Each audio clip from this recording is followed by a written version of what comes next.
Hello friends, welcome to my YouTube channel.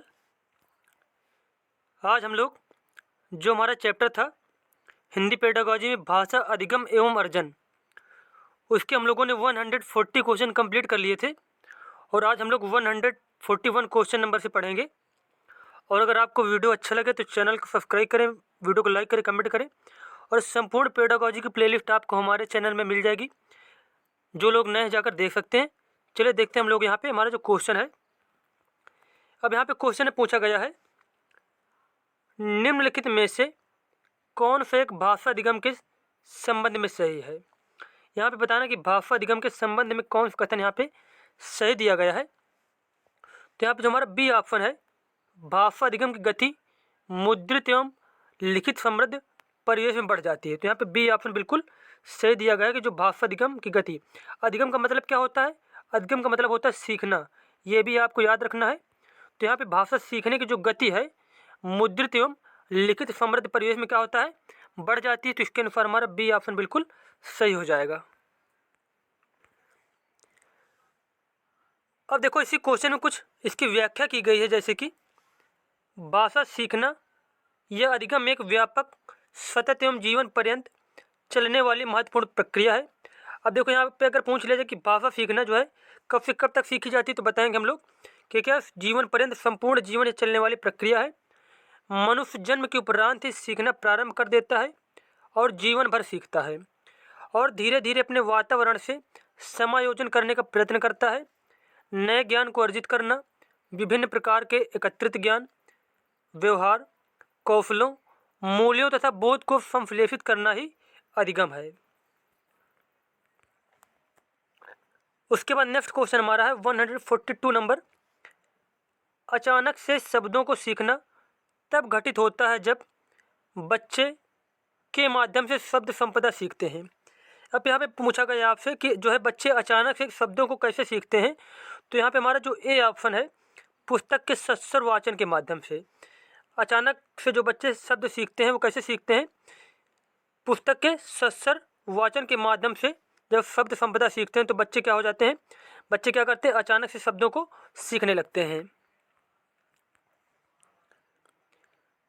उसके बाद next question हमारा है, निम्नलिखित में से कौन सा भाषा अर्जन के व्यवहारवादी सिद्धांत से संबंधित नहीं है।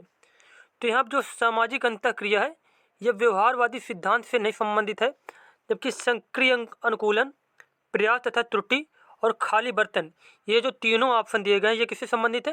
ये तीनों जो है व्यवहारवादी सिद्धांत के अंतर्गत आते हैं।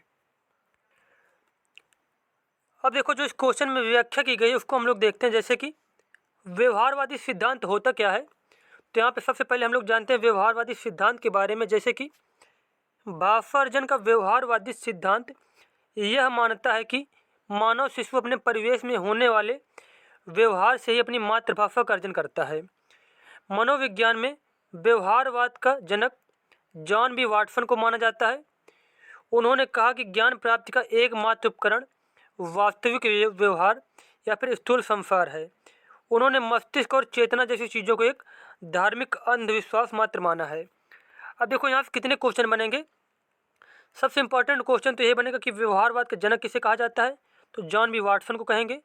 उसके बाद अगला क्वेश्चन है, यहाँ पे अगला कथन है कि जॉन बी वाटसन ने कहा था कि ज्ञान प्राप्ति का एकमात्र उपकरण जो है वो वास्तविक व्यवहार या फिर स्थूल संसार है। यह किसने कहा था? ये कथन जो है ये कहा था जॉन बी वाटसन ने कहा था। और उसके बाद अगला पॉइंट यहाँ पे ये काफ़ी इंपॉर्टेंट पॉइंट है कि जो है मातृभाषा बच्चे कैसे सीखते हैं, तो अपने परिवेश से, परिवेश में जो व्यवहार होता है अपने परिवेश से सीख जाते हैं। जैसे कि कोई बच्चा क्या है इंग्लिश बोलता है, जैसे कि कोई बच्चा इंग्लैंड या फिर जहाँ पे इंग्लिश बोली जाती है वहाँ का, तो वो बच्चा क्या करेगा? इंग्लिश बोलने लगेगा। या फिर जहाँ पे मलयालम बोली जाती है जैसे केरला वगैरह में, तो वहाँ का बच्चा मलयालम अपने आप से सीख जाएगा। और जहाँ पे हिंदी बोली जाती है जैसे यूपी वगैरह में, तो क्या होगा? वहाँ का बच्चा जो है परिवेश से ही हिंदी बोलना सीख जाएगा। उसके बाद अगला इसी में पॉइंट दिया गया है, जैसे कि देखो वाटसन के अलावा अन्य व्यवहारवादियों में बी.एफ. स्किनर और ऑफगुड का नाम प्रमुख है। किसका? ऑफगुड और बी.एफ. स्किनर का नाम प्रमुख है। ये दोनों ही विद्वान मस्तिष्क की सत्ता को स्वीकार करते हैं किंतु इसे शक्तिहीन मानते हैं। इनका भी यही मानना है कि मानव शिशु अपने सामाजिक परिवेश में व्यवहार से ही भाषा सीखता है। अब देखो ये कथन काफ़ी इम्पोर्टेंट है। अगर आपसे पूछ लिया जाए कि जो है शिशु अपने सामाजिक परिवेश में व्यवहार से ही भाषा सीखता है, यह कथन किसने बताया था या किसने दिया था, तो आंसर हो जाएगा बी एफ स्किनर ने। किसने? B F Skinner. या फिर ऑफ गुड वाला जो है ऑप्शन बहुत कम ही मिलता है आपको।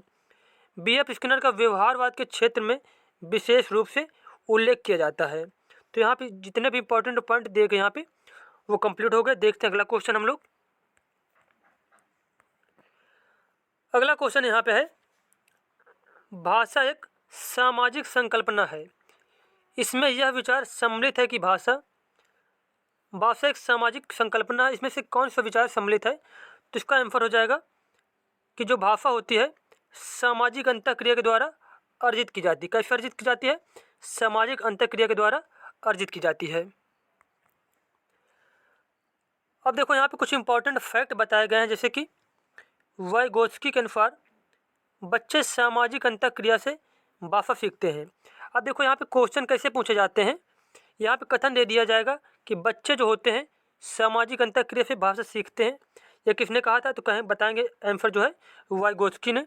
उसके बाद अगला इसी में कथन है, भाषा परिवेश के साथ अंतःक्रिया से सीखी जाती है। तो बताएंगे हम लोग जीन पियाजे। अब देखो यहाँ पे बस 2 पॉइंट याद रखना है। अगर पूछ लिया जाए कि सामाजिक अंतःक्रिया से सीखते हैं बच्चे भाषा को, तब बताएंगे वाइगोत्स्की ने। और वहीं पे पूछ लिया जाए अगर कि भाषा परिवेश के साथ अंतःक्रिया से सीखते हैं बच्चे, तो बताएंगे हम लोग जीन पियाजे को। तो ये दोनों ही पॉइंट आपको याद रखने बहुत ही महत्वपूर्ण पॉइंट है। उसके बाद नेक्स्ट क्वेश्चन यहाँ पे है, भाषा अधिगम में गलतियों की क्या भूमिका है? भाषा अधिगम में जो गलतियाँ होती हैं वो क्या करती हैं? अधिगम में सहायता करती हैं। क्योंकि क्या होता है, जैसे कि जब कोई गलती करता है तो उनको भी सुधारता है, और जो उसका अधिगम होता है वो क्या होता है? और अच्छी तरीके से होता है। तो यहाँ पे अधिगम में गलतियाँ क्या होती है? सहायता करती हैं। उसके बाद अगला क्वेश्चन हमारा है, भाषा में सहजात से क्या तात्पर्य है? भाषा में सहजात का मतलब क्या होता है? तो सहजात का तात्पर्य यहाँ पे है, भाषा बोलने की मनुष्यों की स्वाभाविक जो क्षमता होती है उसे सहजात बोला जाता है। उसके बाद नेक्स्ट क्वेश्चन हमारा है, मातृभाषा आधारित बहुभाषावाद क्या प्रस्तावित करता है? मातृभाषा आधारित जो बहुभाषावाद है वह क्या प्रस्तावित करता है? तो इसमें से जो सही आंसर है वो हो जाएगा, प्रत्येक शिक्षार्थी अपनी विद्यालयी शिक्षा अपनी मातृभाषा में शुरू करें और बाद में 2 या 2 से अधिक भाषाएं पढ़ें। तुम्हारा सी ऑप्शन इसमें से बिल्कुल सही हो जाएगा। उसके बाद अगला क्वेश्चन देखते हैं हम लोग यहाँ पे, निम्नलिखित में से कौन से या फिर कौन सा शब्द संपदा सीखने के संदर्भ में सही नहीं है? अब यहाँ पे देखो ऑप्शन जो बताया गया है, शब्द संपदा भाषा बोलने व समझने के लिए पहले से ही होनी चाहिए। उसके बाद बी नंबर ऑप्शन है, बच्चों को शब्द सिखाने से पहले शब्द के अर्थ से आकृति को जाना महत्वपूर्ण है। उसके बाद फ नंबर है, प्राथमिक स्तर पर अधिकतर अधिगम शब्द संपदा का अधिगम होता है।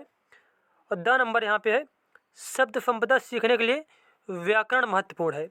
अब यहाँ पे पूछा गया है कि इसमें से कौन सा कथन गलत दिया गया है, संदर्भ में सही नहीं है। तो यहाँ पे जो डी नंबर ऑप्शन है वो क्या बिल्कुल गलत दिया गया है कि जो है शब्द संपदा सीखने के लिए व्याकरण महत्वपूर्ण है।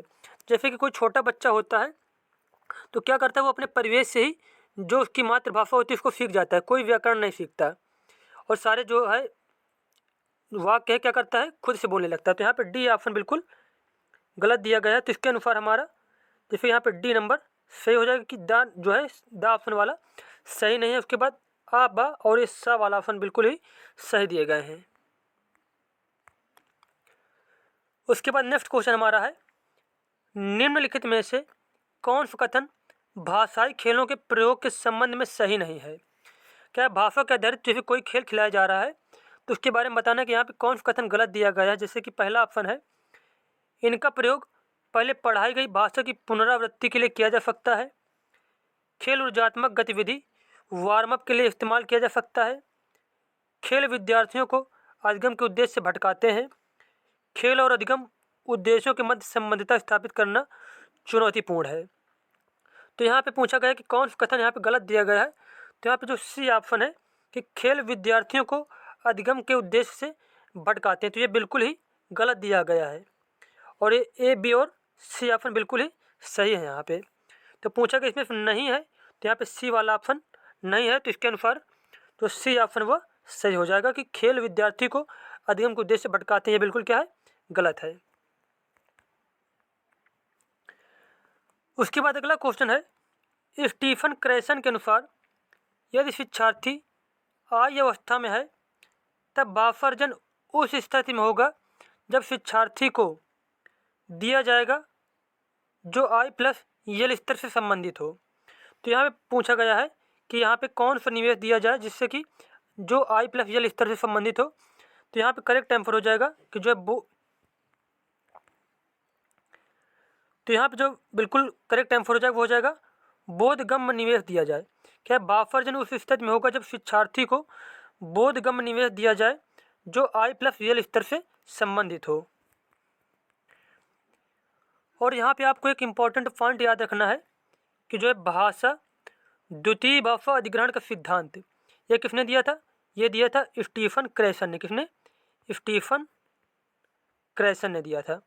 ये आपको याद रखना है कि द्वितीय भाषा अधिग्रहण का सिद्धांत जो है ये किसने दिया था, यह दिया था स्टीफन क्रेसन ने। और यहाँ पे अगला क्वेश्चन आपसे पूछा गया है, देखने में विश्वसनीय सत्यभाषी के भाव से क्या आशय है। अब यहाँ पे पूछा गया है कि जो है देखने में जो विश्वसनीय लगता हो तो उससे क्या आशय है। इसका आंसर हो जाएगा अध्यापक भाषा के बारे में और भाषा सर्वाधिक अच्छी तरह से कैसे सीखी जा सकती है के बारे में क्या सोचते हैं और कैसे प्रतिक्रिया देते हैं। उसके बाद अगला क्वेश्चन आपसे पूछा गया है यहाँ पे, विद्यालयों में भाषा दो रूपों में मौजूद है, एक विषय के रूप में और दूसरा के रूप में। तो यहाँ पे विद्यालय में जो भाषा होती है वो किसके रूप में मौजूद होती है, एक तो विषय के रूप में मौजूद होती है, जैसे कि क्या है, इंग्लिश पढ़ाई जा रही है, हिंदी पढ़ाई जा रही, संस्कृत पढ़ाई जा रही, और दूसरा होती है माध्यम के रूप में, जैसे कि इंग्लिश मीडियम में पढ़ाई जा रही है सारे सब्जेक्ट, या फिर हिंदी मीडियम में पढ़ाए जा रहे हैं। तो पहला हो जाएगा, क्या हो जाएगा, पहला विषय के रूप में और दूसरा माध्यम के रूप में जो भाषा होती है मौजूद होती है स्कूलों में। उसके बाद अगला क्वेश्चन पूछा गया है यहाँ पे, उच्च प्राथमिक स्तर पर हिंदी भाषा सीखने सिखाने की प्रक्रिया में सर्वाधिक प्रभावी है। जो उच्च प्राथमिक स्तर है उस पर किसी को हिंदी भाषा सिखाना है तो उसके लिए सबसे जो है अच्छा तरीका क्या होगा, तो सबसे अच्छा तरीका होगा यहाँ पे कहानियों का नाट्य रूपांतरण। क्या होगा, कहानियों का नाट्य रूपांतरण जो है उसके माध्यम से हिंदी भाषा अगर सिखाई जा रही है तो सर्वाधिक प्रभावशाली होगा। अब यहाँ पे देखो जैसे इसकी व्याख्या की गई है कि क्यों कहानियों का नाट्य रूपांतरण करवाना चाहिए। जैसे कि उच्च प्राथमिक स्तर पर हिंदी भाषा सीखने सिखाने की प्रक्रिया में सर्वाधिक प्रभावी है कहानियों को नाट्य रूपांतरण करवाना। ऐसा करने से बच्चे के मस्तिष्क में कहानी का चित्र तथा भाषा सदा के लिए स्थायी हो जाती है तथा भाषा अधिगम क्या होता है, सर्वाधिक होता है। उसके बाद अगला क्वेश्चन हमारा है, बच्चे उद्देश्य के लिए पढ़ते लिखते हैं। तो यहाँ पे करेक्ट आंसर हो जाएगा कि बच्चे जो होते हैं अर्थ निर्माण उद्देश्य के लिए पढ़ते लिखते हैं। किसके लिए, अर्थ निर्माण के उद्देश्य के लिए। अब देखो यहाँ पे कुछ इंपॉर्टेंट फैक्ट दिए गए हैं, उनको हम लोग देखते हैं। जैसे कि बच्चे अर्थ निर्माण उद्देश्य के लिए पढ़ते लिखते हैं। बच्चे के पढ़ने लिखने और पढ़कर समझने का महत्वपूर्ण उद्देश्य अर्थ निर्माण प्रक्रिया है, जिसमें अर्थ निर्माण के विभिन्न तरीकों को काम में लाना पड़ता है और साक्षरता के उच्च स्तरीय कौशलों के विकास पर ध्यान देना पड़ता है, जो निम्न है। जैसे कि अर्थ निर्माण, भाषा सौंदर्य, स्पष्ट उच्चारण और संवेदनशील अभिव्यक्ति। उसके बाद अगला क्वेश्चन आपसे पूछा जा रहा है, विद्यालय में पहली बार प्रवेश से पहले बच्चे दुनिया के बारे में ज्ञान सृजित करना आरंभ कर चुके हैं। जो ज्ञान वे कक्षा में अपने साथ लेकर आते हैं, उस ज्ञान के साथ बाद में वे जो कुछ भी सीखते हैं वह ज्ञान क्या कहलाता है, वह ज्ञान कहलाता है अंतर्ज्ञान। क्या कहलाता है, अंतर्ज्ञान कहलाता है। जब कोई बच्चा जैसे क्लास में पहली बार गया तो क्या होता है, कुछ ना कुछ उसको ज्ञान तो होता ही है, थोड़ा बहुत, है ना। तो उस ज्ञान के बाद जो उसको विद्यालय में सिखाया जा रहा है तो उसे क्या बोलते हैं, तो उसे बोलते हैं अंतर्ज्ञान बोलते हैं। अब देखो यहाँ पे कुछ पॉइंट दिए गए हैं, जैसे कि बालक या फिर बच्चों के प्राथमिक पाठशाला जो है परिवार और समाज होता है। जब वे विद्यालय में प्रवेश करते हैं वे बहुत कुछ पहले से सीखे रहते हैं। जब पूर्व ज्ञान में नवीन ज्ञान का समावेश होता है उसे ही अंतर्ज्ञान कहते हैं। अगर आपसे पूछ लिया जाए, आपसे ऐसे क्वेश्चन दे दिया जाए कि जब पूर्व ज्ञान में नवीन ज्ञान का समावेश होता है उसे क्या कहते हैं, तो बताएंगे उसे अंतर्ज्ञान कहते हैं। उसके बाद नेक्स्ट क्वेश्चन यहाँ पे है, कक्षा 2 में पढ़ने वाली बच्ची जो शुरू से ही प्रभावशाली तरीके से भाषा सीख रही है के लिए निम्नलिखित में से कौन सी विधि सर्वोत्तम है। अब यहाँ पे आपसे पूछा गया कि कक्षा 2 में कोई जो है स्टूडेंट है वो क्या कर रही है, भाषा सीख रही है, तो उसके लिए सबसे अच्छा साधन कौन सा होगा, सबसे जो तरीका है सर्वोत्तम तरीका कौन सा होगा, तो उसके लिए क्या करना चाहिए, उसके लिए भाषा के अवसर प्रदान करना चाहिए। तुम्हारा सी ऑप्शन बिल्कुल सही हो जाएगा। उसके बाद नेक्स्ट क्वेश्चन हमारा है, अंग्रेजी भाषा की कक्षा में मातृभाषा के प्रभाव को कम किया जा सकता है। अगर कोई अंग्रेजी भाषा की कक्षा है उसमें मातृभाषा के प्रभाव को कैसे कम किया जा सकता है, तो इसका करेक्ट आंसर हो जाएगा लक्ष्य भाषा से सरल चरणवार अर्थपूर्ण निवेश द्वारा। किसके द्वारा, लक्ष्य भाषा से सरल चरणवार अर्थपूर्ण निवेश द्वारा जो है मातृभाषा के प्रभाव को कम किया जा सकता है। उसके बाद नेक्स्ट क्वेश्चन पूछा गया है आपसे यहाँ पे, B.F. स्किनर ने दावा किया कि भाषा के माध्यम से सीखी जाती है। अब यहाँ पे बताना कि जो B.F. स्किनर ने क्या बताया था कि भाषा कैसे सीखी जाती है, तो भाषा सीखी जा सकती है ड्रिल और अभ्यास के द्वारा। किसके द्वारा, ड्रिल और अभ्यास के द्वारा भाषा सीखी जाती है। अब देखो यहाँ पे जो इंपॉर्टेंट फैक्ट दिए गए उनको हम लोग जानते हैं, जैसे कि B.F. स्किनर ने दावा किया है कि भाषा ड्रिल और अभ्यास के माध्यम से सीखी जाती है। स्किनर ने सीखने के लिए ड्रिल व अभ्यास पर बल दिया क्योंकि यह विधि भाषा को सीखने के करके सीखना नामक सिद्धांत पर आधारित है। यह विधि व्यवहारिक परियोजना कार्य पर बल देती है जिसमें छात्र सक्रिय रूप से शामिल होते हैं। तो यहाँ पे यह विधि के द्वारा क्यों बच्चे सीखते हैं यहाँ पे, क्योंकि पहले जो कोई चीज़ सीखना है तो उसको करो, फिर उसके बाद ऑटोमेटिक जब कोई कार्य कर लोगे तो ऑटोमेटिक सीख जाओगे। तो यहाँ पे जो करके सीखने पर जो है जोर देती है जो विधि है ड्रिल व अभ्यास। उसके बाद नेक्स्ट क्वेश्चन है, एक लघु कथा का शिक्षण करते हुए उसी से एक छोटे पाठ्यक्रमों का सृजन क्या कहलाएगा। क्या एक कोई लघु कथा है उसका शिक्षण कराया जा रहा है, उसे सिखाया जा रहा है और उसी से एक छोटे पाठ्यक्रमों का सृजन क्या कहलाएगा, तो इसका आंसर हो जाएगा कथा की घटनाओं तथा विचारों को क्रम में सूचीबद्ध करना। क्या कहलाएगा, कथा की घटनाओं तथा विचारों क्रम में सूचीबद्ध करना कहलाएगा। उसके बाद हमारा 160 नंबर क्वेश्चन है, बस यहीं तक हम लोग करेंगे, उसके बाद बाकी क्वेश्चन करेंगे नेक्स्ट वीडियो में। अब यहाँ पे देखो, यहाँ पे पूछा गया है आपसे, भाषा अधिगम में निर्गम परिकल्पना से क्या तात्पर्य है। अब निर्गम परिकल्पना से क्या तात्पर्य होता है कि शिक्षार्थियों के द्वारा उद्देश्य के लिए भाषा के प्रयोग की योग्यता, तो शिक्षार्थियों के द्वारा उद्देश्य के लिए जो भाषा के प्रयोग की जो योग्यता होती है उसे निर्गम परिकल्पना बोला जाता है। तो यहाँ पर डी ऑप्शन हमारा बिल्कुल सही हो जाएगा। मिलते हैं नेक्स्ट वीडियो में, धन्यवाद।